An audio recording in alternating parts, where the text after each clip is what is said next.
আসসালামু আলাইকুম রহমতুল্লাহি ওবরাকাতুহ। আলহামদুলিল্লাহ রবিল আলমিন ওসসালাতু ওয়াসসালামু আলা আশরাফিল আম্বিয়া ওয়াল মুরসালিন নবিয়িনা মুহাম্মাদ ওয়া আলা আলিহি ওয়া আসহাবিহি আজমাইন ওয়া বা'দ। সম্মানিত দর্শকবৃন্দ, আমাদের আকীদার ক্লাসের যারা উপস্থিত আছেন সবাইকে সাদর শুভেচ্ছা জানাচ্ছি। আজকে আমাদের দার্সের শুরু হচ্ছে ঈমান বিল কুতুব। ঈমান বিল কুতুব। আল্লাহ তাআলা কোরআনে কারীম বলেছেন যে তিনি রাসূল না প্রেরণ করে ওমা কুন্না মুআযযিবিনা হাত্তা নাবআসা রাসূলা। রাসূল না প্রেরণ করে কাউকে তিনি শাস্তি দানকারী নন। তো রাসূল যখনই আসছে, রাসূলের সাথে আল্লাহ তাআলা কিতাব দিয়েছেন। সে কিতাব হতে পারে বড় কিতাব, হতে পারে ছোট কিতাব। এইজন্য আমরা এটা ঈমান রাখি, ওয়া নু'মিনু বিআন্না আল্লাহ তাআলা আনজালা আলা রুসুলিহি কুতুবান হুজ্জাতান লিল আলামিন ওয়া মাহজ্জাতান লিল আলামিন ইউআল্লিমুনাহুম বিহাল হিকমাতা ওয়া ইউযাক্কুনাহুম। এর অর্থ হচ্ছে আল্লাহ তাআলা প্রত্যেক রাসূলকে কিতাব দিয়েছেন জগৎবাসীর জন্য প্রমাণ হিসাবে, এবং জগৎবাসীর জন্য সেটা পথ হিসাবে, পথ দেখানোর, রাস্তা দেখানোর জন্য। এবং এই কিতাবের মাধ্যমে তিনি এই কিতাবগুলোর মাধ্যমে রাসূলরা তাদের উম্মতকে শিক্ষা দিতেন হিকমত তো প্রজ্ঞা, ওই যখন তাদেরকে পবিত্র করতেন। এইটা হচ্ছে শেখ মোহাম্মদ সালেহ ওসাইমিনের কথা। এর অর্থ হচ্ছে তিনি তার মতে প্রত্যেক নবীর কিতাব ছিল। সেই কিতাব হতে পারে নতুন কিতাব, হতে পারে আগের কিতাব, হতে পারে নতুন কিতাব, হতে পারে আগের কিতাব। যেমন ধরেন হারুন আলাইহিস সালাতু ওয়াসসালাম, তিনি অবশ্যই রাসূল। আল্লাহ তাআলা কোরআন কারীমে রাসূল বলেছেন তো তাকে। তো সেই হিসেবে রাসূল তিনি। রাসূল কিন্তু তার কাছে কোনো আলাদা কিতাব আসেনি। তার ভাইয়ের কিতাব যেটা তাওরাত, সেটাই তার জন্য কিতাব ছিল। সেই হিসেবে যুগে যুগে আগে নূহ আলাইহিস সালাতু ওয়াসসালামের সহিফা, সেগুলো, তিনি তো রাসূল, তার কাছে সহিফা এসেছিল। তো যে সমস্ত কিতাব তারা হেফাজতের দায়িত্ব নিয়েছিল, তাদের উম্মতরা সেগুলো যথাযথ হেফাজত করতে আসলে পারেনি। সেজন্য আমাদের কাছে সে সমস্ত কিতাবের পরিপূর্ণ ডাটা আসেনি, যে কার উপরে কোন কিতাব নাজিল হয়েছে, পরিপূর্ণ আসেনি। যেগুলো আসছে সেগুলো আমরা ইনশাআল্লাহ জানাবো। তার আগে আমাদেরকে অবশ্যই ঈমান রাখতে হবে যে আল্লাহ তাআলা কিতাব নাজিল করেছেন। আল্লাহ তাআলা কিতাব নাজিল করেছেন। তো কিতাব যাদের উপর নাজিল হয়েছে তারা হচ্ছেন রাসূল। একমাত্র আদম আলাইহিস সালাতু ওয়াসসালামের সম্পর্কে বলা হয় যে তিনি তো নবী, কিন্তু তার উপরেও সহিফা নাজিল হয়েছিল। কিন্তু তার উপরে সহিফা নাজিল হওয়ার ব্যাপারে সরাসরি কোনো কোরআনে নস নেই। হাদিসে যে নসটা আছে সেটা সিহাতের ব্যাপারে মানুষের মধ্যে কিল ও কাল আছে, অর্থাৎ এটা শুদ্ধ অশুদ্ধের ব্যাপারে মতামত রয়েছে বিস্তারিত। সেজন্য আদম আলাইহিস সালাতু ওয়াসসালামের কোনো সহিফা নাজিল হওয়ার বিষয়টি বা কোনো কোরআন আয়াত বা আলাদা কিতাব নাজিল হওয়ার বিষয়টি প্রমাণিত হয়নি। তাহলে আমরা দেখতে পাচ্ছি যে আল্লাহ তাআলা কিতাব নাজিল করেছেন রাসূলদের উপরে। সেই কিতাব অর্থ হচ্ছে আল্লাহর পক্ষ থেকে বাণী, যেটা আল্লাহর বাণী মানুষের হেদায়েতের জন্য তিনি নাজিল করেছেন সেটা। তাহলে আমরা ঈমান রাখি এটা যে আল্লাহ তাআলা প্রত্যেক রাসূলকে হয় কিতাব দিয়েছেন, না আগের কিতাবের অনুসরণ করতে বলেছেন। আল্লাহ তাআলা কোরআনে কারীম বলছেন, লাকাদ আরসালনা রুসুলানা বিল বায়্যিনাতি ওয়া আনজালনা মাআহুমুল কিতাবা ওয়াল মিজান লিয়াকুমান নাসু বিল কিসত।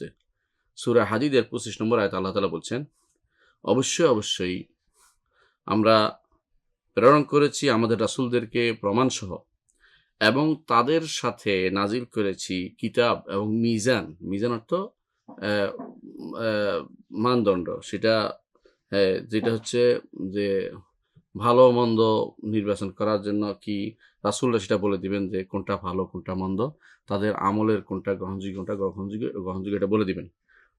লিয়াকুমান নাসু বিল কিসত।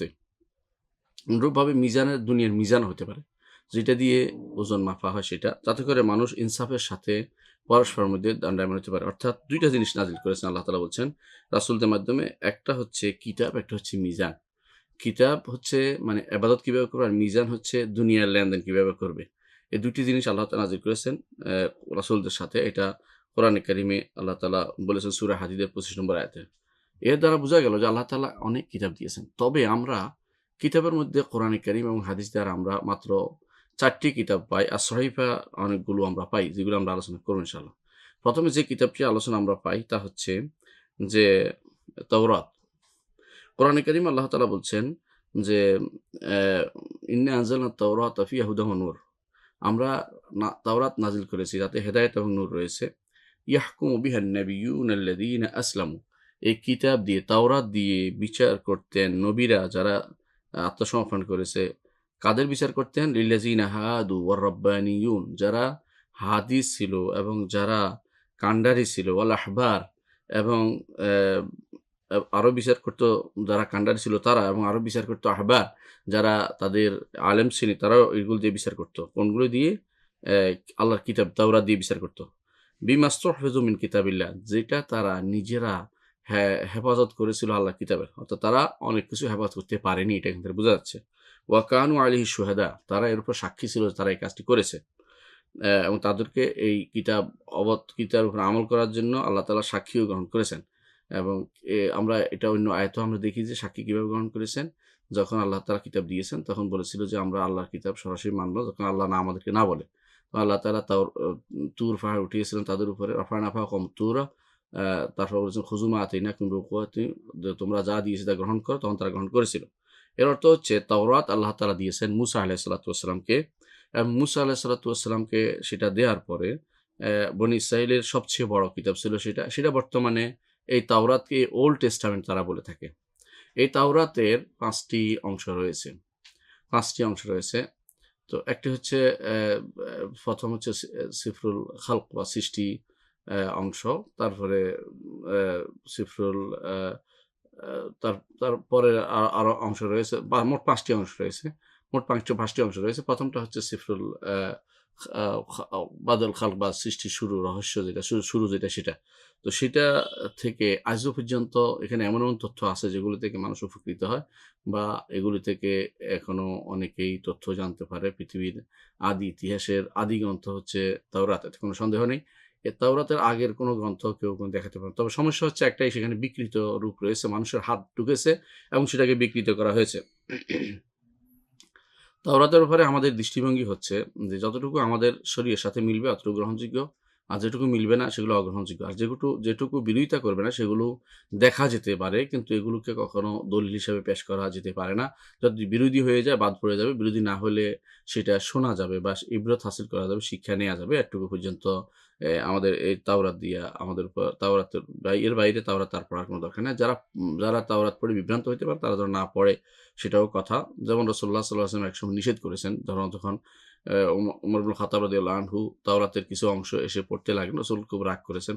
কিন্তু আবার তিনি যাকে পড়তে দিয়েছেন, যেমন আ যায়েদ ইবনে সাবিত রাদিয়াল্লাহু আনহু, তাকে বলছেন যেন তাওরাত যেন তাওরাতের যেন পড়া যেন শিখে নেয়, যাতে করে তিনি ইহুদিদের ভুল ধরতে পারেন। সেটাও তিনি বলেছেন। সেজন্য তুলনামূলক ধর্মতত্ত্বের ক্ষেত্রে তাওরাত পড়াটা গ্রহণযোগ্য, কিন্তু বিনা কারণে তাওরাত যেন কেউ না পড়ে। যদি তিনি তুলনামূলক আলোচনা করবে, লিখবে, সে শুধুমাত্র পড়বে। আর যারা হেদায়েতের দরকার তারা যেন তাওরাত না পড়ে। কারণ তাওরাত দিয়ে হেদায়েত হওয়ার কথা আমাদের জন্য আল্লাহ তাআলা বলেন নাই। আমাদের জন্য আল্লাহ তাআলা হেদায়েতের আলাদা গ্রন্থ দিয়েছেন। তাহলে ১ম পূর্ণাঙ্গ গ্রন্থ, বড় গ্রন্থ সেটা হচ্ছে তাওরাত। তারপরে ঈসা আলাইহিস সালাতু ওয়াস সালামের উপর আল্লাহ তাআলা ইনজিল নাযিল করেছেন। এটা হচ্ছে তাওরাতের পরে বড় কিতাব। এটাকে বলা হয় নিউ টেস্টামেন্ট। এটাও ৪ ভাগে ৪টি আলাদা গ্রন্থ। একই গ্রন্থের ৪টি রূপ। একই গ্রন্থের ৪টি রূপ। বর্তমানে যেটা আছে ৪ টে রূপ। কিন্তু ঈসা আলাইহিস সালাতু ওয়াস সালামের উপরে নাযিল করা ইনজিল কোথাও পাওয়া যায় না। ঈসা আলাইহিস সালাতু ওয়াস সালামের উপরে নাযিল করা ইনজিল কোথাও পাওয়া যায় না। এখন যেটা আছে সেটা হচ্ছে মথি লিখিত সুসমাচার, লুক লিখিত সুসমাচার, মার্ক লিখিত সুসমাচার, যোহন লিখিত, ইউহান্না লিখিত সুসমাচার। এই ৪ টি সুসমাচার পাওয়া যায়।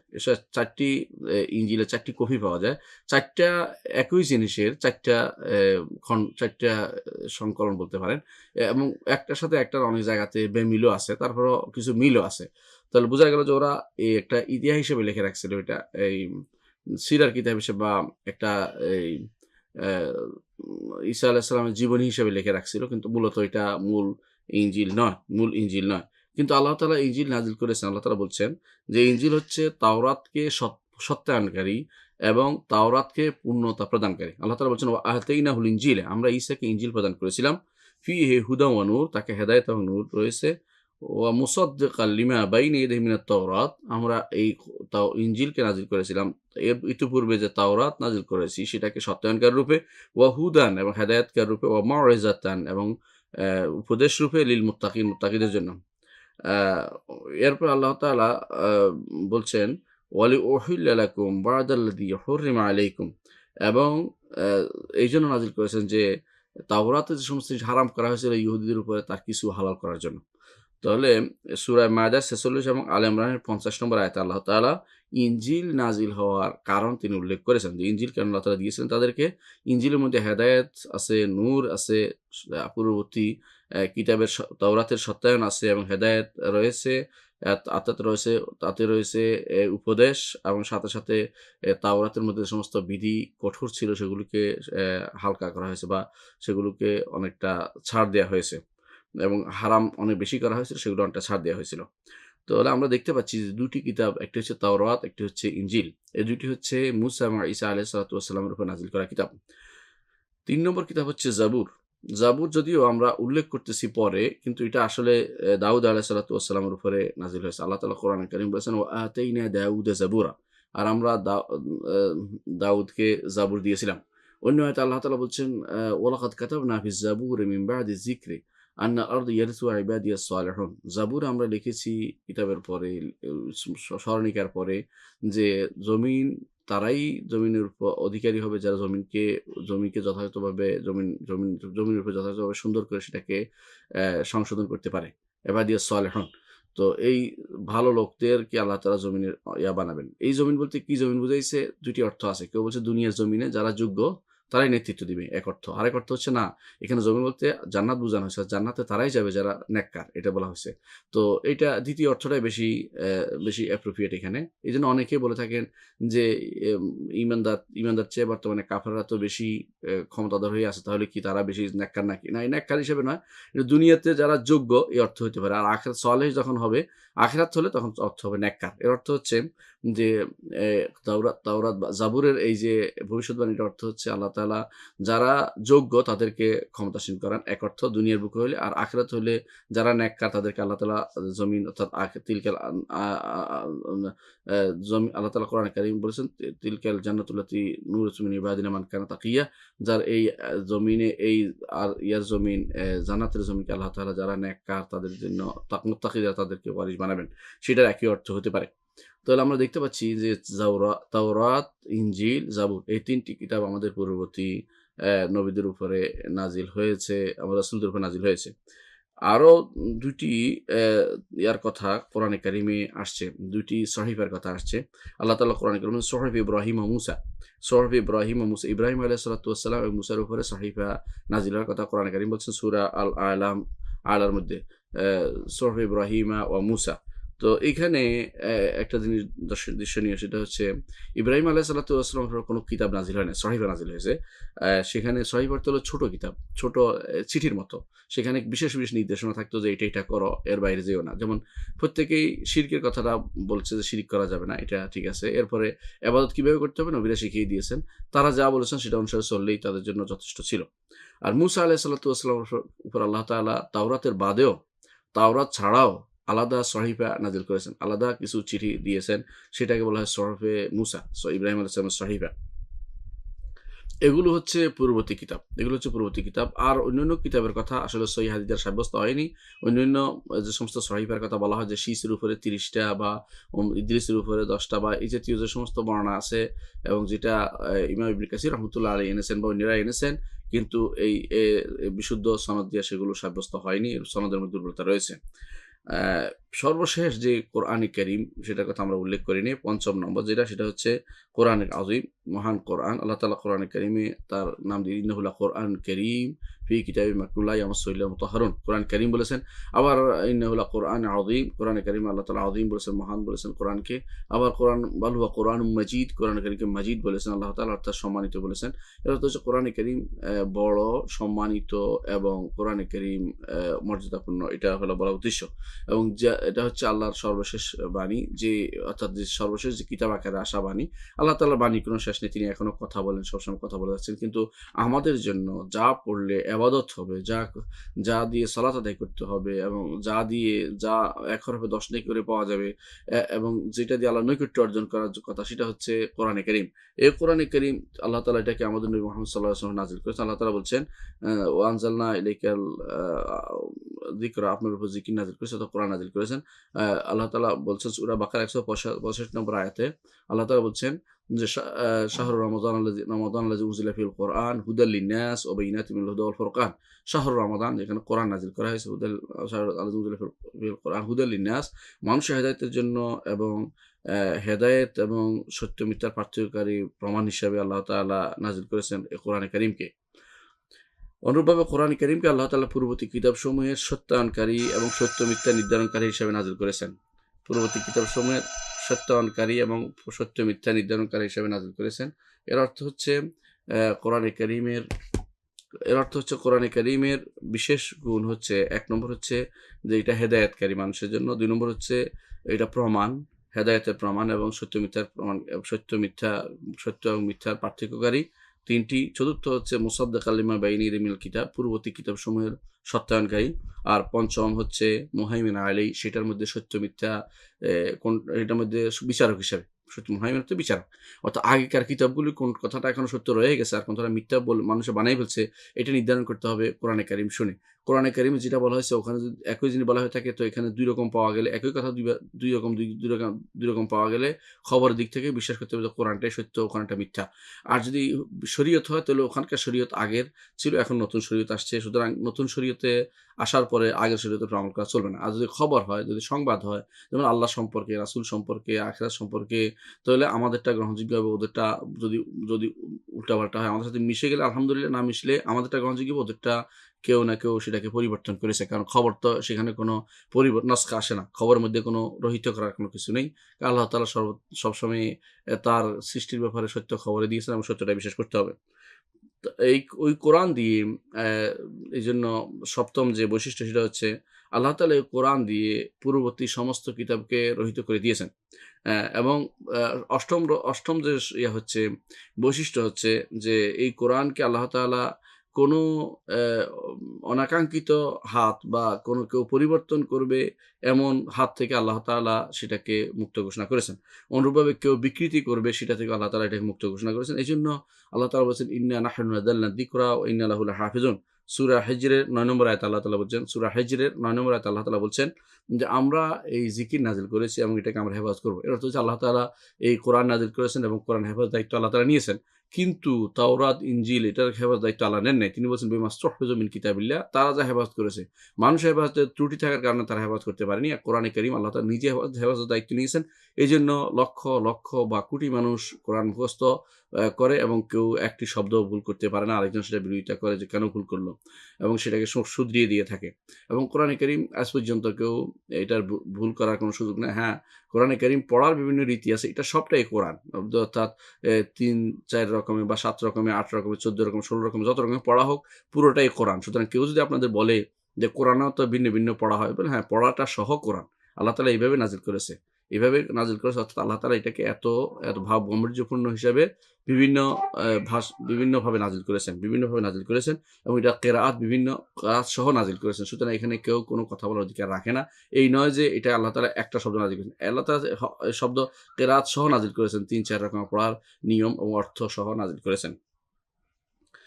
কোরআনে কারীমের আরেকটি বৈশিষ্ট্য হচ্ছে কিয়ামত পর্যন্ত কোরআনে কারীম থাকবে। কোনো কিছু এরপরে আসে রহিত করবে না। এবং আরেকটি বৈশিষ্ট্য হচ্ছে যে কোরআনে কারীম আরবি ভাষায়। আরেকটি বৈশিষ্ট্য হচ্ছে কোরআনে কারীম যদি কেউ এক হরফ পড়ে ১০ নেকি পাবে। ১০ নেকি পাবে। এবং কোরআনে কারীমের আরেকটি বৈশিষ্ট্য হচ্ছে যে কোরআনে কারীম অর্থ এবং শব্দ ২ টাই আল্লাহর পক্ষ থেকে। কোরআনে কারীম অর্থ এবং শব্দ ২ টাই আল্লাহর পক্ষ থেকে। এবং কোরআনে কারীমের আরেকটি বৈশিষ্ট্য হচ্ছে যে কোরআনে কারীম শোনা যায় এবং সেটা শুনলেও সওয়াব হয়। হ্যাঁ, আরেকটি বৈশিষ্ট্য হচ্ছে যে কোরআনে কারীম অ্যা আল্লাহর পক্ষ থেকে আসছে এবং আল্লাহর কাছে ফিরে যাবে। আল্লাহর পক্ষ থেকে আসছে, অর্থাৎ তার কাছ থেকে নাজিল হয়ে আসছে এবং আবার তার কাছে ফিরে যাবে। আরেকটি বৈশিষ্ট্য হচ্ছে ১ম কোরআনে কারীম পুরোটাই নাজিল হয়েছিল ১৭ই আ তে ২৪ তারিখ দিনগত রমজানের ২৪ তারিখ দিনগত রাতে নাজিল হয়েছিল। ২৫ তারিখের রাতে নাজিল হয়েছিল মুহাম্মদ সাল্লাল্লাহু আলাইহি ওয়াসাল্লামের উপরে। মুহাম্মদ সাল্লাল্লাহু আলাইহি ওয়াসাল্লামের উপরে ১ম নাজিল হয়েছে ইকরা বিসমি রাব্বিকাল্লাযী খালাক। এটা ছিল ১ম। আর সেটার সু এ ১ম কোরআনে কারীম পুরোটা নাজিল হয়েছিল 17ই রমাদান সেটা নাজিল হয়েছিল। এটা কেউ বলে থাকেন যে এটা। তো কেউ বলেন যে না এটা নয়, বরং কোরআনে কারীম 24 তারিখ দিনগত রাতে নাজিল হয়েছিল বাইতুল ইজ্জতে পুরোটা। আর রাসূলুল্লাহ সাল্লাল্লাহু আলাইহি ওয়াসাল্লাম মুহাম্মদ সাল্লাল্লাহু আলাইহি ওয়াসাল্লামের কাছে সেটা শুরু হয়েছিল 17ই রমাদান। 17ই রমাদান। সুতরাং 17ই রমাদান আল্লাহ তাআলা কোরআনে কারীম বলছেন ইয়াউমাল ফুরকান ইয়াউমাল তাকাল জামআন। এজন্য আল্লাহ তাআলা কোরআনে কারীমকে ইয়াউমুল ফুরকান ঘোষণা করেছেন 17 তারিখকে, যেদিন বদরের দিনকে দুইটা গুণ দিয়েছেন। একটা হচ্ছে ফুরকানের দিন অর্থাৎ কোরআনের দিন, আরেকটা হচ্ছে সত্য মিথ্যা দিন অর্থ হইতে পারে, তো কোরআনের দিন অর্থ হইতে পারে। কোরআনের দিন নাজিল হয়েছিল প্রথম 17 রমাদান।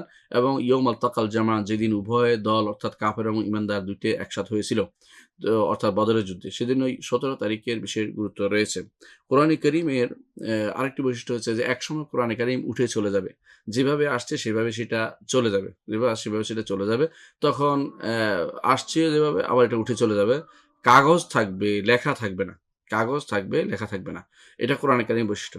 কোরআনে কারীম আল্লাহ তাআলার বাণী, যেটা এটা হচ্ছে আল্লাহ তাআলার কালিমাতুল্লাহি তাম্মাত, পরিপূর্ণ কালিমা। এইজন্য যেহেতু পরিপূর্ণ কালিমাতুল্লাহি তাম্মাত, এইজন্য এটা দিয়ে ঝাড়ফুঁক করা যাবে।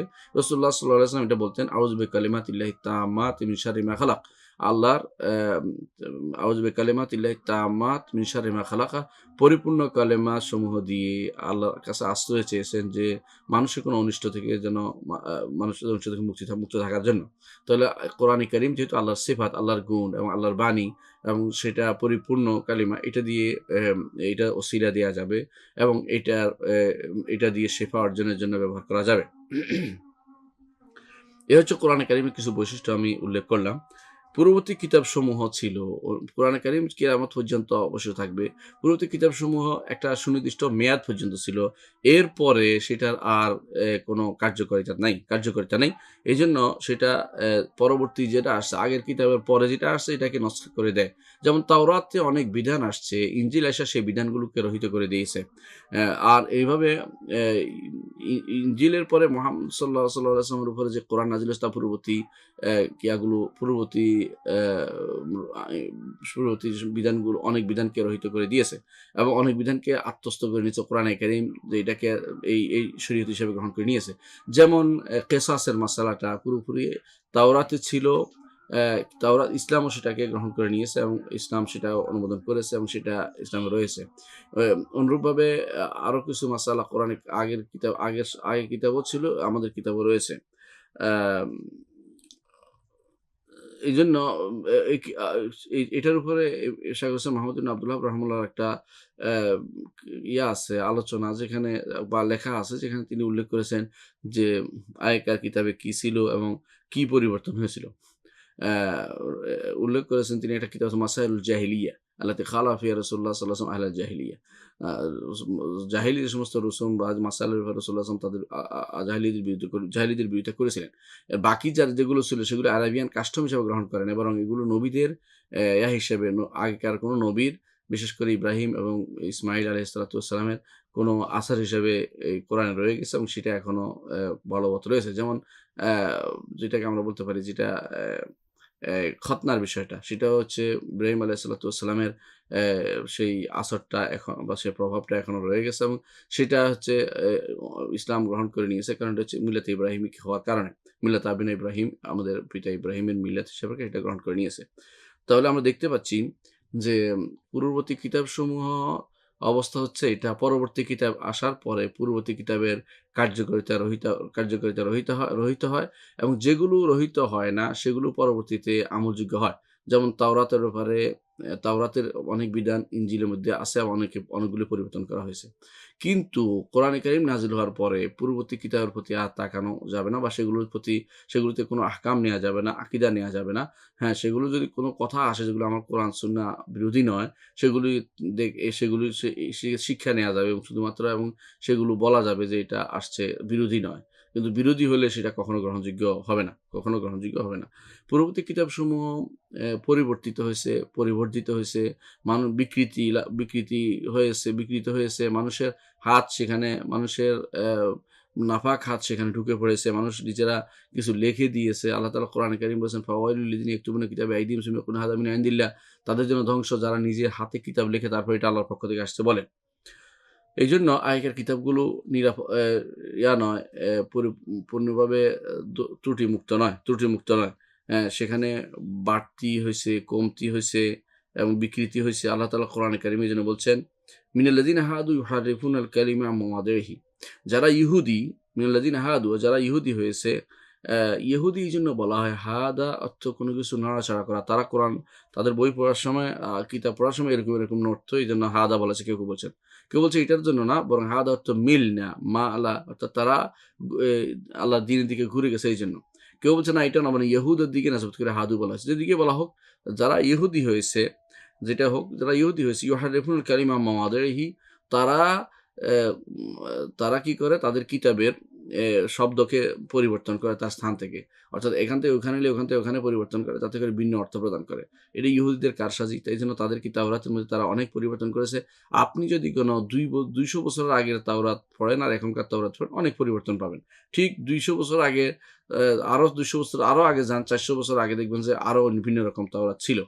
কিন্তু আপনি দেখেন কোরআনে কারীম, রাসূলের যুগে যা ছিল, তাবেঈদের যুগে, ইমামদের যুগে যা ছিল, তাবেঈদের যুগে যা ছিল, আজ পর্যন্ত যা হয়েছে, এবং ইনশাআল্লাহ কিয়ামত পর্যন্ত সেটা অপরিবর্তিত থাকবে। যারা পরিবর্তন করবে ইসলাম থেকে বেরিয়ে যাবে, অর্থাৎ ইসলামের ভিতরে থেকে কেউ পরিবর্তন করার তাদের কোনো সুযোগ নাই।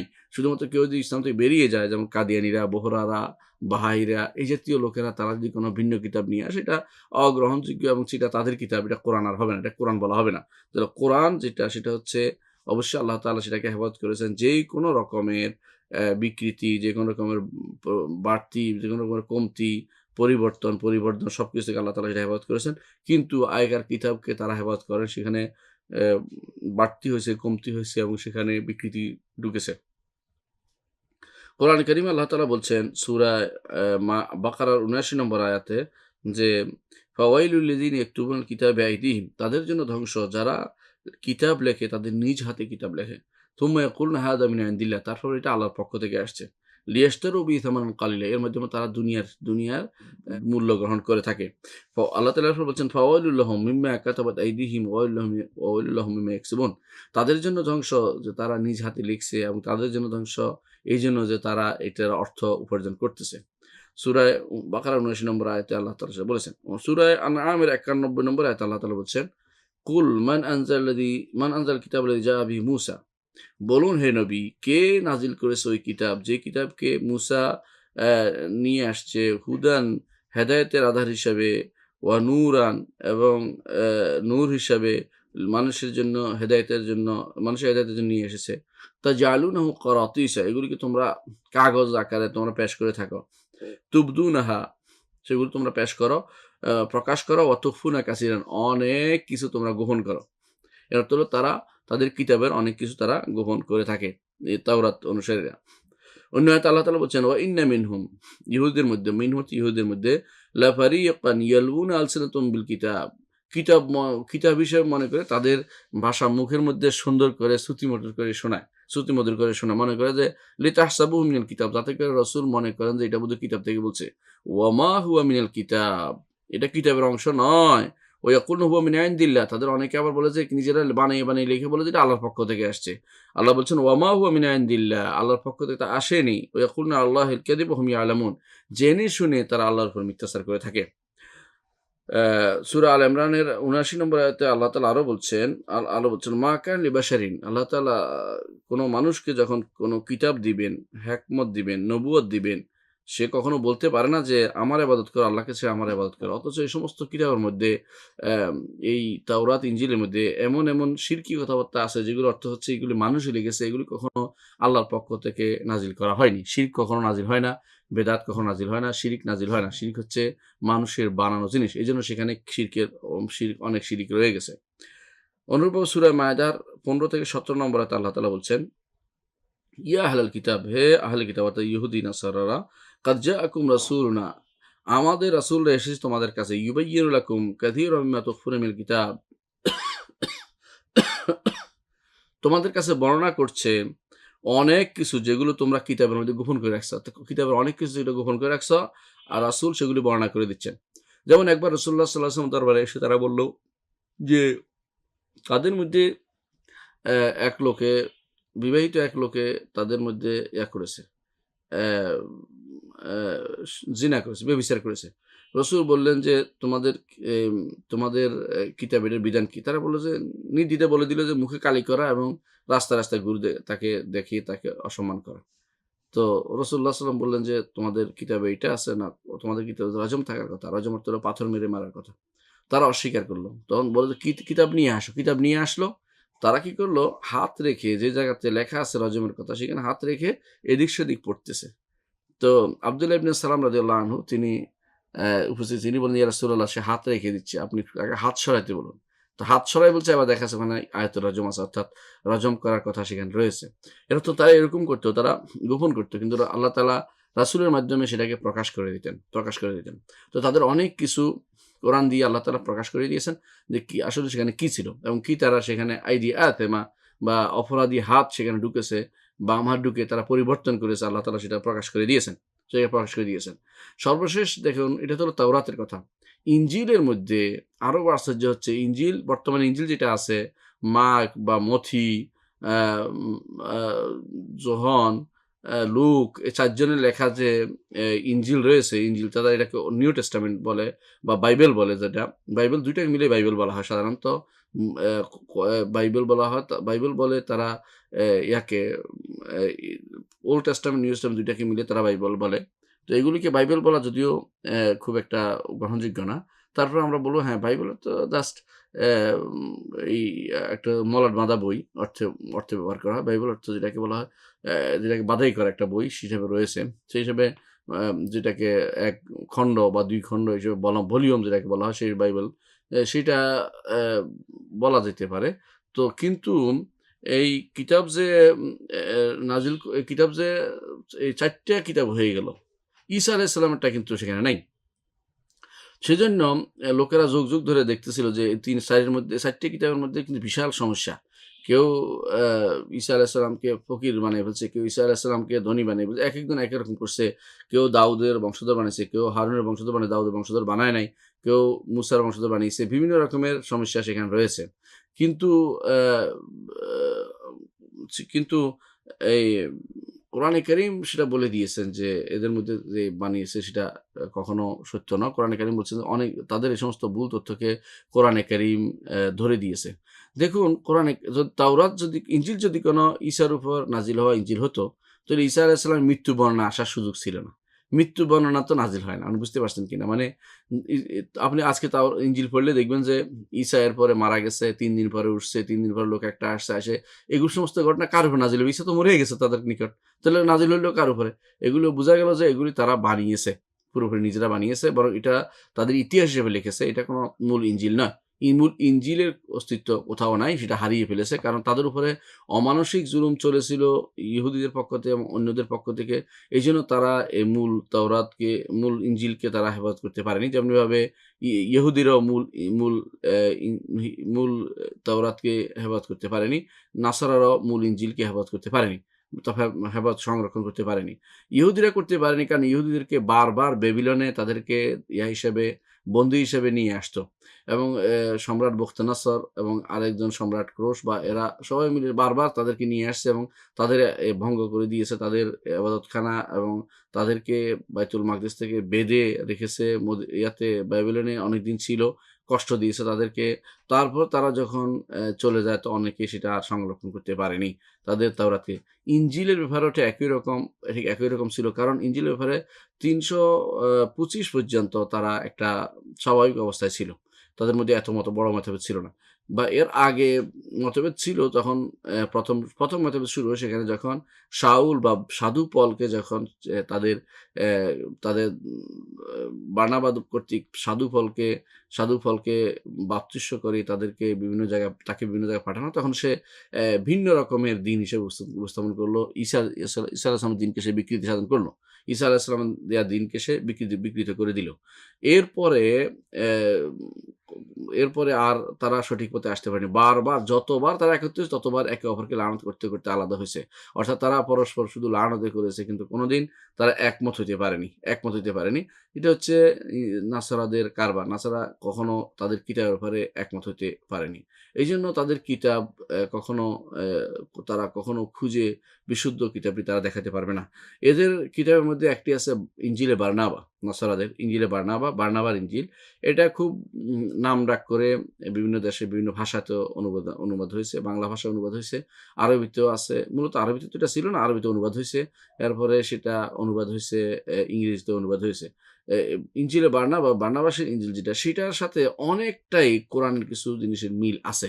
কারণ ওখানে আবার আল্লাহর অর্ডার আছে, আল্লাহর কথা আছে, এবং সেখানে কি করতে হবে সেটা বলা হয়েছে। সেখানে আয়াতের মতো কিছু সিম্বল আছে। বোঝা যাচ্ছে এর মধ্যে কিছু না কিছু হক রয়েছে। কিন্তু সেখানেও কিছু ভুল তথ্য সেখানে দেয়া হয়েছে, এবং সেগুলো কেউ হাত দিয়ে এসে পরিবর্তন করেছে বলে বোঝা যায় যে এটা পরবর্তী কেউ পরিবর্তন করে থাকবে। তাহলে বোঝা গেল যে আল্লাহর কিতাব যেগুলো আগে নাজিল হয়েছে, সেগুলো আর কোনটাই কোনো কোনটাই নিখাতভাবে বা সেটাকে সন্দেহমুক্তভাবে সেটাকে পাওয়ার কোনো সুযোগ নাই। কেন? কারণ তাওরাত তারা নিজেরা লেখালেখি করেছে, পরিবর্তন করেছে। ইনজিল সেটাও তারা হারিয়ে ফেলেছে।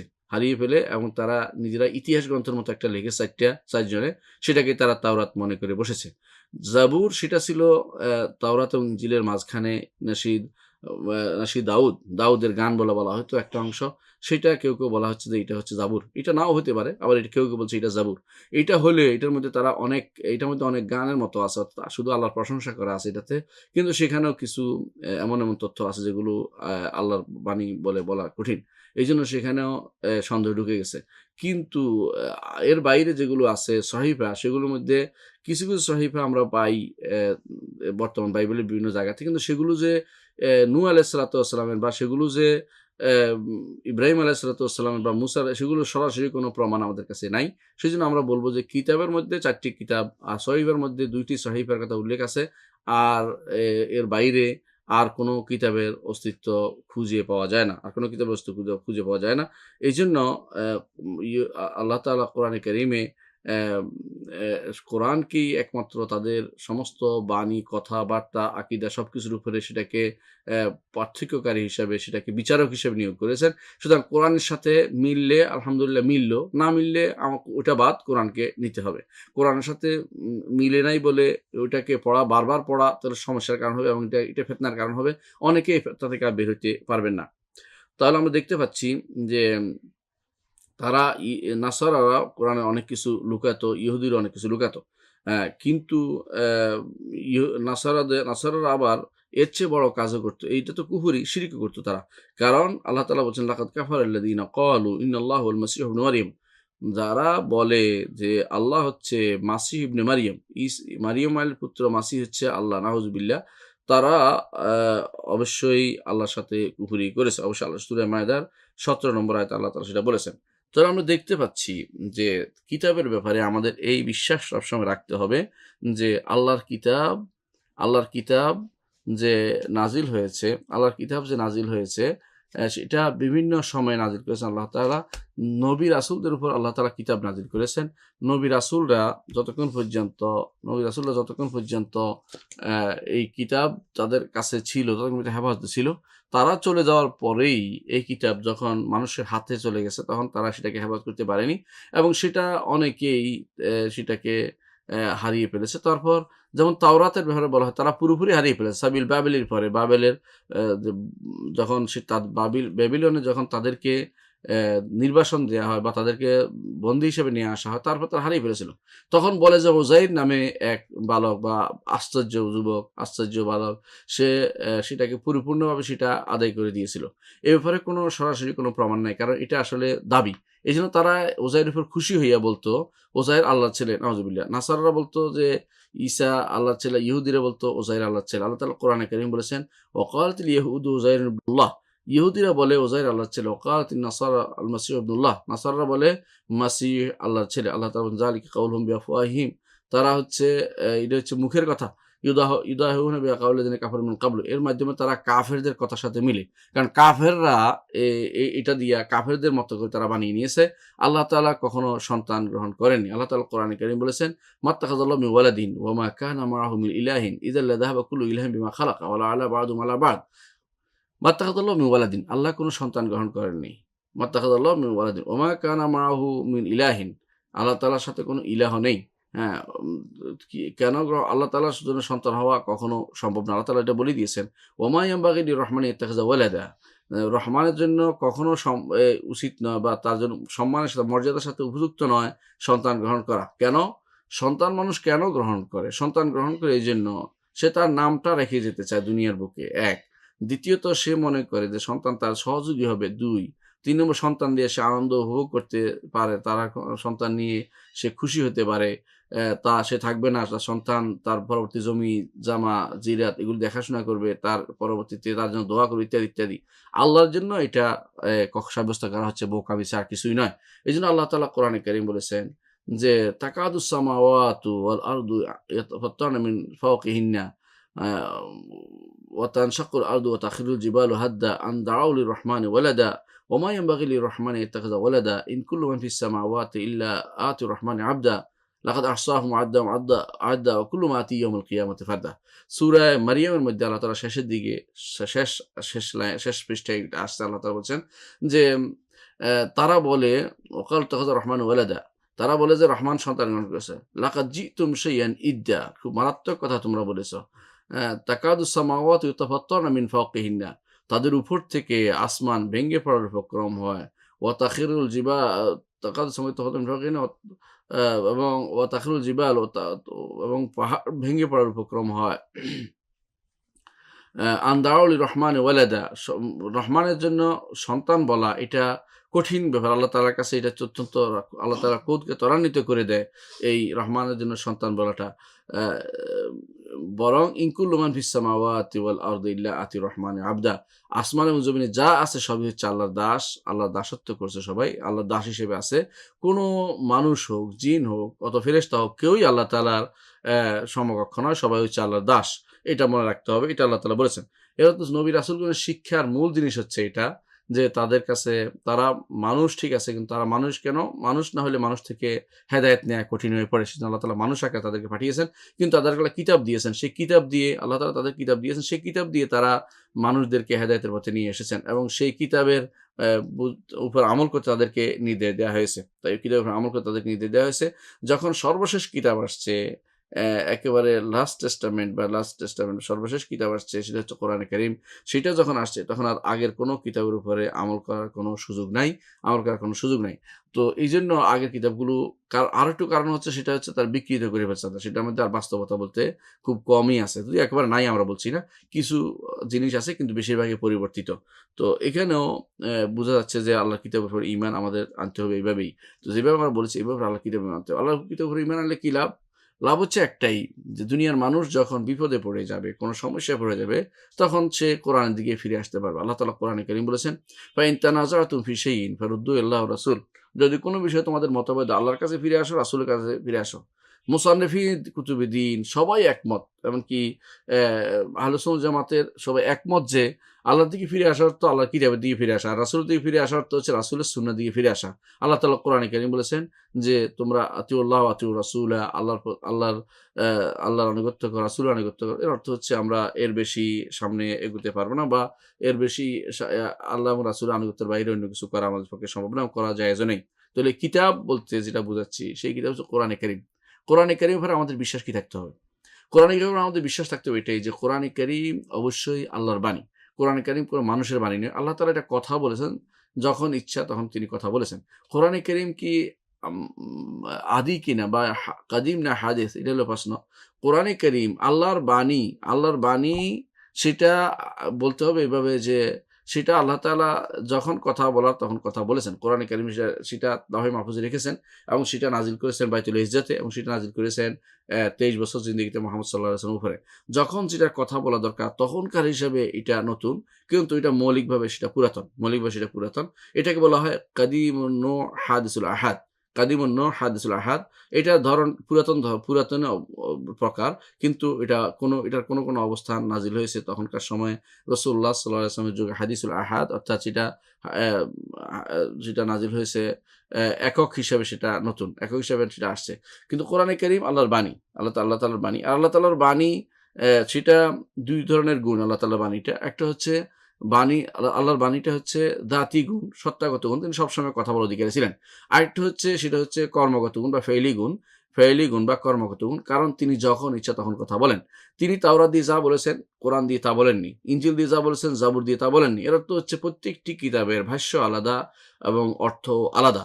কখনো মিলে গেলে তার কিছু মিলবে, আল্লাহ তাআলা সহজ করে দেওয়ার জন্য কিছু কিছু আল্লাহ তাআলা মিল করে দিয়েছেন। এই জন্য আল্লাহ তাআলা বলছেন ওয়ালাকাদ ইয়াসসারনাল কুরআনা লিযিকরি ফাহাল মিন মুদ্দাকির। আল্লাহ তাআলা বলছেন যে অবশ্যই আমরা কোরআনকে স্মরণ নেয়ার জন্য, তা থেকে শিক্ষা নেয়ার জন্য সহজ করে দিয়েছি। তোমাদের কেউ কি শিক্ষা নিবে কিনা? এর অর্থ হচ্ছে কোরআনে কারীম আল্লাহ তাআলার পক্ষ থেকে আল্লাহর বাণী হিসেবে এসেছে এবং সেটা কথা শোনা যায়। কারণ আল্লাহ তাআলা কোরআনে কারীম বলেছেন, ওয়াইন আহাদুম মিনাল মুশরিকিনা ইস্তাজারাকা ফাআজিরহু হাত্তা ইয়াসমা কালামাল্লাহ। মুশরিকদের কেউ যদি কোনো আশ্রয় দিন যতক্ষণ পর্যন্ত সে আল্লাহর বাণী শুনে। আল্লাহর বাণী অর্থাৎ কি কোরআনে কারীম শোনা যায় এবং কোরআনে কারীম লিখা হয়েছে। আল্লাহ তাআলা কোরআনে কারীমে লেখার কথা কোরআন বাল হুয়া কোরআনুম মাজিদ ফি লাওহে মাহফুজ, সেখানে লেখা আছে কোরআনে কারীম। তো কোরআনে কারীম আল্লাহর বাণী, সেটা লেখা আছে এবং সেটা যখন ইচ্ছা তখন তিনি কথা বলেন। যে আল্লাহর কথা বলার গুণটি প্রাচীন, কিন্তু যখন ইচ্ছা তখন কথা বলেন, তখন আল্লাহ তখন সেটাকে প্রাচীন বলা হবে না। যেমন তাওরাত তিনি আগে কথা বলেন, তাওরাত কথা বলেছেন পরে, লিখেছেন পরে, ইনজিল পরে, কোরআন পরে, কিন্তু ইব্রাহিম আলাইহিস সালাতু ওয়াসসালাম সহিফা সবার আগে, এরপরে তিনি আবার মুসার সহিফা তিনি দিয়েছেন। এর অর্থ হচ্ছে আগ পিছ এভাবে বলা যাবে এবং প্রত্যেকটি আবার আল্লাহর কোরআনের কিছু অংশ তিনি দয়াপরবশ হয়ে কিছু অংশের বেশি ফজিলত দিয়েছেন, কিছু অংশের সাধারণ ফজিলত দিয়েছেন। কোনটা ফজিলতের বাইরে না, সবটাই ফজিলত, কিন্তু কিছু অংশের ফজিলত সবচেয়ে বেশি। যেমন কোরআনে কারীমের বেশি ফজিলত হচ্ছে সূরা ফাতিহা, আয়াতুল কুরসি, অনুরূপভাবে সূরা বাকারার শেষ ৩ আয়াত বা শেষের আয়াতগুলো, এগুলো সবই হচ্ছে কোরআনে কারীমের সাথে কোরআন আকীদার যে মিল সেটাকে বোঝানোর জন্য সেভাবে আমরা বলে থাকি। তাহলে আমরা আল্লাহর কিতাব সম্পর্কে বিস্তারিত জানলাম। আমাদের সামনে রয়েছে রাসূলদেরকে আল্লাহ তাআলা প্রেরণ করেছেন। রাসূলদের ব্যাপারে আলোচনা। তো প্রথম কথা হচ্ছে রাসূলের ব্যাপারে, সেটা হচ্ছে আমরা অবশ্যই নু'মিনু, আমরা ঈমান রাখি বিআন্না আল্লাহ তাআলা বা'আসা ইলান নাসি রাসূলান, আল্লাহ তাআলা মানুষদের কাছে রাসূল প্রেরণ করেছেন। মুবাশশিরিনা ওয়া মুনদিরিন, তাদের দায়িত্ব হচ্ছে মানুষদেরকে সুসংবাদ দিবে। কি সুসংবাদ দিবে? কিসের? সুসংবাদ দিবে জান্নাতের। ওয়া মুনজিরিনা, ভীতি প্রদর্শন করাবে। কিসের ভীতি প্রদর্শন করাবে? জাহান্নামের ভয় দেখাবে। লিআল্লা ইয়াকুনা লিন-নাসি আলাল্লাহি হুজ্জাতুম বা'দা রাসূল, যাতে করে রাসূল প্রেরণ করার পরে কোনো মানুষ এটা বলতে পারে না যে আমি তো গাফিল ছিলাম, আমি তো শুনি নাই, আমি তো দেখি নাই, আমার কাছে তো আপনি কিতাব পাঠান নাই, আমার কাছে তো লোক পাঠান নাই, আমি কিভাবে ঈমান আনবো? আমি তো আগের কাউকে দেখি নাই। এই প্রমাণ যেন উপস্থাপন করতে না পারে আল্লাহ তাআলা, সেজন্য আল্লাহ তাআলা যুগে রাসূল প্রেরণ করেছেন। আল্লাহ তাআলা বলছেন ওয়া কানা আল্লাহু আজিজান হাকীমা, আল্লাহ তাআলা প্রবল পরাক্রমশালী এবং তিনি প্রজ্ঞাময়, তিনি বলেছেন সেটা। অর্থাৎ আল্লাহ তাআলা যুগে নবী রাসূলদের পাঠিয়েছেন যাতে করে কেউ যেন প্রমাণ বলতে না পারে যে আমাদের কাছে তো কিছু পাঠান নাই। হ্যাঁ, মা জাআনা মিন বাশীরিন ওয়ালা নাযীর, আমাদের কাছে বাশীরও আসে নাই, নাযীরও আসে নাই। যদি আসতো, সুসংবাদ প্রদানকারীও আসে নাই, ভীতি প্রদানকারী আসে নাই। যদি আসতো আমরা অবশ্যই ঈমান আনতাম, এটা বলতো। এজন্য আল্লাহ তাআলা সেই সুযোগ রাখে নাই, বরং তিনি কিতাব নাযিল করেছেন। এজন্য আল্লাহ তাআলা অন্য আয়াতে বলেছেন যে ওয়ামা কুন্না, কিতাব নাযিল, রাসূল প্রেরণ করেছেন। আল্লাহ তাআলা অন্য আয়াতে বলেছেন ওয়ামা কুন্না মুআযিবিনা হাত্তা নাবআসা রাসূলা, আমরা যতক্ষণ পর্যন্ত রাসূল প্রেরণ না করছি ততক্ষণ পর্যন্ত কাউকে আমরা আযাব দানকারী নয়। এজন্য ইমামরা বলে থাকেন যে আল্লাহর কিতাব এবং রাসূল যেখানে পৌঁছেনি, রাসূলের বাণী যেখানে পৌঁছেনি, সেখানে যদি কেউ ভুল করে সেটা যতটুকু ছাড় পাওয়ার বা মাপ পাওয়ার সুযোগ রয়েছে। যেখানে আল্লাহর কিতাব এবং রাসূলের বাণী পৌঁছে গেছে সেখানে আর এই ছাড় দেওয়ার সুযোগ নাই। এজন্য ধরেন ঢাকা শহর ধরেন, এখানে কেউ যদি শিরিক করে এটা গ্রহণযোগ্য না। কিন্তু যদি কোনো জায়গায় কেউ কবর সিজদা করে ফেললো, এমন জায়গায় দ্বীপে আছে অথবা কোনো মরুভূমিতে আছে অথবা কোনো এস্কিমোদের দেশে আছে, বরফের দেশে আছে, সেখানে যদি কেউ সিজদা করে ফেললো, তখন কি হবে? তখন তাকে বুঝাতে হবে, যেহেতু সে লোকালয়ে নেই, মানুষের সাথে নেই, সেখানে জ্ঞানের কোনো সুযোগ নেই, জানার অনেক কিছু তার হয়তো নাও জানতে থাকতে পারে, তাকে সেটা বুঝানো যাবে, বুঝাইতে হবে। কিন্তু যেই ব্যক্তি শহরে আছে, নবী রাসূলদের কথা শুনেছে, কোরআনের কথা শুনেছে, হাদিসের কথা শুনেছে, জানার সুযোগ ছিল, জানেনি, তারপর শিরিক করেছে, তার কোনো ওজর পেশের কোনো সুযোগ নাই। এইজন্য আল্লাহ তাআলা বলছেন লিআল্লা ইয়াকুনা লিন-নাসি আলাল্লাহি হুজ্জাতুম বা'দার রাসূল, যে আমি ভীতি প্রদর্শনকারী এবং সুসংবাদ দানকারী রাসূলদেরকে পাঠিয়েছি এইজন্য, যাতে করে রাসূল প্রেরণ করার পরে কেউ যেন বলতে না পারে যে মা জাআনা মিন বাশীরিন ওয়ালা নাযীর, আমাদের কাছে তো কোনো রাসূল এবং নাযীর আসে নাই। আল্লাহ তাআলা বলছেন বালা কাদ জাআকুম বাশীরুন ওয়া নাযীর, অবশ্যই অবশ্যই তোমাদের কাছে রাসূল নবী এসেছে, তিনি হচ্ছেন মুহাম্মদুর রাসূলুল্লাহ সাল্লাল্লাহু আলাইহি ওয়াসাল্লাম আমাদের জন্য, এবং তিনি সবার জন্য, সারা বিশ্বের প্রত্যেক নর নারীর জন্য তিনি রাসূল হিসেবে এসেছেন। অনুরূপভাবে তিনি রাসূল হিসেবে এসেছেন, তিনি রাসূল হিসেবে তিনি এসেছেন কিয়ামত পর্যন্ত, তিনি রাসূল হিসেবে থাকবেন, এবং তারপরে আর কোনো নবী রাসূল আসবে না। তারপরে আর কোনো নবী রাসূল আসবে না। এজন্য তিনি যা তার কোরআনের মাধ্যমে তার কাছে আসা কোরআন এবং রাসূলুল্লাহ সাল্লাল্লাহু আলাইহি ওয়াসাল্লাম হাদিসে যা এসেছে সেটাকে দলিল হিসাবে পেশ করে আমল করতে হবে।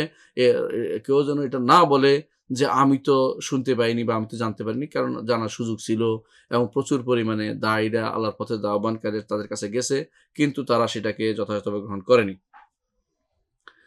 আম আরো আমরা ঈমান রাখি এটার উপরে, তাহলে আল্লাহ তাআলা প্রত্যেক মানুষের কাছে, প্রত্যেক যুগে, যুগে মানুষের কাছে রাসূল প্রেরণ করেছেন। এর প্রমাণ আরো আমরা পাই। আল্লাহ তাআলা কোরআনে কারীমে বলেছেন যে ওয়ালাকাদ আরসালনা ইলা রাস ওয়ালাকাদ আরসালনা, আমরা অন্য আয়াতে আল্লাহ তাআলা বলেছেন যে কোরআনে কারীম আমরা যুগে, যুগে রাসূল প্রেরণ করেছি। যুগে, যুগে প্রত্যেক উম্মতে রাসূল প্রেরণ করেছি। আল্লাহ তাআলা বলছেন ওয়া মিন উম্মাতিন ইল্লা খালা ফিহা নাযীর, যে এমন কোন উম্মত নয় যে উম্মত নেই যেখানে আল্লাহ তাআলা নাযীর প্রেরণ করেন। নাযীর অর্থ হলো ভীতি প্রদর্শনকারী প্রেরণ করেননি। বরং তিনি ভীতি প্রদর্শনকারী প্রেরণ করেছেন। তারা যদি নিজেরা যাইতে না পারে তারা অন্যদেরকে প্রেরণ করেছে। অর্থাৎ প্রেরিতদের প্রেরিত, রাসূলদের রাসূল এরকম প্রেরণ করা হয়েছে। এজন্য তখনকার দিনে যেহেতু এত যোগাযোগ ব্যবস্থা এত উন্নত ছিল না, এজন্য মানুষ সাধারণত মানুষকে প্রেরণ করত। সেই হিসাবে বিভিন্ন জায়গাতে একে অপরকে দায়িত্ব দিয়ে পাঠাইতো, তারা যেন দাওয়াত দিয়ে থাকে। এজন্য আল্লাহ তাআলাকে না জানার, লোকালয় থেকে আল্লাহকে না জানার কোনো সুযোগ তখন ছিল না বা এখনো নেই। কিন্তু যদি আবার কোথাও জাহিলিয়ত ছেয়ে যায়, অর্থাৎ জাহিলিয়তের কারণে মানুষ আল্লাহকে ভুলে যায় অথবা আল্লাহর দ্বীনকে ভুলে যায়, রাসূলদের ভুলে যায়, তখন আবার সেখানে যদি কোথাও যদি কোনো এরকম লোকেরা না পাওয়া যায় যে যারা তারা ভুল করলে শুধরাই দিবে, তাহলে সেটা তাদের জন্য ওজরও হতে পারে সাময়িকভাবে। কিন্তু তার জন্য তারপরেও তারা গুনাহগার হবে এজন্য, কারণ তাদের মধ্যে আগে থেকেই আল্লাহর দ্বীনকে জানার জন্য লোক থাকার দরকার ছিল। আল্লাহ তাআলা বলছেন ওয়ামা কানাল মুমিনুনা লিয়ানফিরু কাফা, মুমিনরা সবাই যুদ্ধ যাবে না। ফালাউলা নাফারা মিন কুল্লি ফিরকাতিন মিনহুম তায়ফাতুন লিয়াতাফাক্কাহু ফিদ-দীন, প্রত্যেক দলে, বড় দলের মধ্যে ছোট একটি দল কেন থাকে না যারা দ্বীনের মধ্যে ফিকহ অর্জন করবে। যখন তাদের কাছে তাদের ভাইরা আসবে অথবা তারা যখন ফিকহ অর্জন করে তাদের ভাইদের কাছে ফিরে যাবে, তখন যেন তারা আল্লাহর দ্বীন তাদেরকে শিখাতে পারে। এটা আল্লাহ তাআলা বলেছেন। এর অর্থ হচ্ছে অবশ্যই আল্লাহ তাআলা রাসূলদের প্রেরণ করেছেন এবং রাসূলদের যারা অনুসারী তারা প্রত্যেকে সে দায়িত্ব নিতে বাধ্য। অর্থাৎ আল্লাহর দাওয়াতকে পৌঁছে দেয়া এবং তাবশীর এবং ইনযার, অর্থাৎ ভীতি প্রদর্শন করাবে এবং তাদেরকে অ্যা সুসংবাদ দিবে। এ দায়িত্ব দিয়ে আল্লাহ তাআলা যুগে, যুগে নবী রাসূলদের পাঠিয়েছেন। তাদের অবর্তমানে এই দায়িত্ব প্রত্যেকটি ঈমানদারের। প্রত্যেকটি ঈমানদারের তারা এই দায়িত্ব পালন করতে বাধ্য। আল্লাহ তাআলা এটাই আমাদেরকে নির্দেশনা দিয়েছেন। এজন্য যুগ, যুগ ধরে যত নবী রাসূল আসছে তারা তো আবার তাদের দায়িত্ব যথাযথভাবে পালন করেছে। করার পরে তারা আবার উম্মতের উপরে সে দায়িত্ব অর্পণ করে দিয়েছে। আমাদের নবী মুহাম্মদুর রাসূলুল্লাহ সাল্লাল্লাহু আলাইহি ওয়াসাল্লাম তিনি আমাদেরকে সে দায়িত্ব দিয়েছেন। তিনি বলেছেন বাল্লিগু আন্নী ওয়ালাউ আয়া, আমার থেকে একটি আয়াত হলো তোমরা প্রচার করো। অর্থাৎ তার তার অবর্তমানে তার সে ইয়ার দায়িত্ব, কিতাব, তার রিসালাতের দায়িত্ব প্রত্যেকটি মানুষের উপরে অর্পণ করা হয়েছে। যারা যোগ্য হবে তাদের উপর বেশি, যারা অযোগ্য তারা সেই মর্যাদাপূর্ণ স্থানে পৌঁছতে পারেনি। কিন্তু যদি কেউ দাওয়াত না দেয় সবাই গুনাহগার হবে। দাওয়াতের কাজটি বেগবান করতে হবে। কারণ নবী রাসূলদের মূল কাজ হচ্ছে দাওয়াত এবং তাবলীগ। আল্লাহ তাআলা কোরআনে কারীম বলেছেন ওমা আলা রাসূলি ইল্লাল বালাগুল মুবিন। ওমা আলা রাসূলি ইল্লাল বালাগুল মুবিন। রাসূলুল্লাহ সাল্লাল্লাহু আলাইহি ওয়াসাল্লাম পৌঁছে দেওয়ার কথা আরো বলেছেন বাল্লিগু আন্নী ওয়ালাউ আয়া। একটি আয়াত হলো তোমরা আমার থেকে পৌঁছে দাও মানুষের কাছে, একটি আয়াত। সেখানে শুধু আয়াত নয়, আয়াত হাদিস যা আছে সেটা বলার উদ্দেশ্য, অর্থাৎ যেকোনো জিনিস আল্লাহ রাসূল করেছেন সেটাকে মানুষের কাছে পৌঁছে দিতে হবে। রাসূলুল্লাহ সাল্লাল্লাহু আলাইহি ওয়াসাল্লাম এজন্য আবু আলী যখন বলছিল যে আবু শাহ যখন বলছিল যে ইয়া রাসূলুল্লাহ আমাকে আপনার বিদায় হজের ভাষণ লিখে দিন। রাসূল বলেছেন যে রাসূলুল্লাহ সাল্লাল্লাহু আলাইহি ওয়াসাল্লাম তখন বলেছেন যে উক্তুবু লি আবি শাহ, আবু শাহ লিখে দাও। এর অর্থ হচ্ছে সেটা প্রমাণ হিসেবে প্রতিষ্ঠিত হবে। তাহলে আমরা দেখতে পাচ্ছি যে যুগে, যুগে আল্লাহ তাআলা রাসূলদের প্রেরণ করেছেন। কিতাবও যেমন প্রেরণ করেছেন, রাসূলদের প্রেরণ করেছেন। তো রাসূলদের প্রেরণের উদ্দেশ্য আমরা বুঝছি, যেটা মূল উদ্দেশ্য হচ্ছে যে মানুষ যেন বলতে না পারে যে আমাদের কাছে তো কোনো রাসূল আসে নাই, আমাদের কাছে কোনো নবী আসে নাই, ভীতি প্রদর্শনকারী আসে নাই বা আমাদের কাছে কোনো সুসংবাদদাতা আসেনি। এইজন্য আল্লাহ তাআলা রাসূলদের প্রেরণ করেছেন। আমরা ইনশাআল্লাহ রাসূলদের প্রেরণ নিয়ে আগামী দার্সে বিস্তারিত আলোচনা করব। আল্লাহ তাআলা আমাদের সুস্থ রাখুন এবং সঠিক পথে থাকার তৌফিক দান করুন এবং দ্বীনকে বুঝার তৌফিক দান করুন, আকীদাকে বুঝার তৌফিক দান করুন। আল্লাহ আমাদের সহায় হন। আসসালামু আলাইকুম ওয়া রাহমাতুল্লাহি ওয়া বারাকাতুহু।